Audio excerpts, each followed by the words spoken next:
These cars have changed a bit since Sweden, and we've got just a man to talk you through how to get them ready for the Mexican heat and gravel.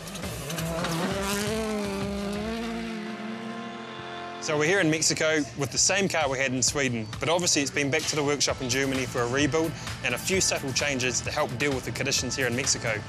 Starting with the brake ducting.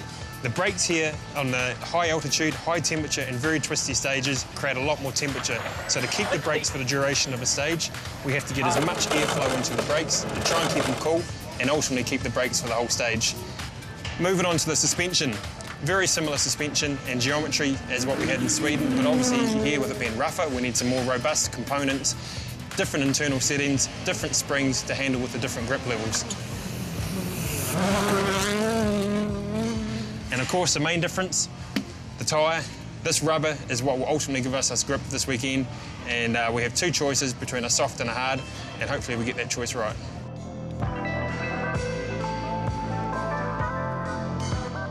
Obviously Mexico is one of the warmer rallies we do, and this year for a change we have no reflective tint on the windows, and this does make a big difference. So it's even now more important the airflow we can get in the car. This is done by the roof vent on the stages, which is directed into our face, and of course on the road sections, the flaps on the window. Other than this, I'm under doctor's orders to be drinking more water to stay hydrated on this sort of rally. So we go from a 2-litre bladder to a 3-litre bladder in the car, but other than this, it's status quo.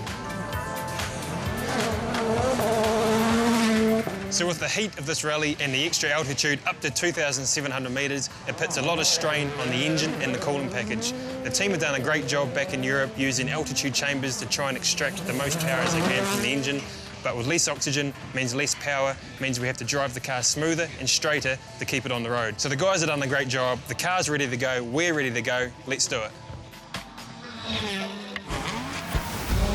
Watch the most spectacular moments from every rally. Get WRC Plus with all rally highlights now.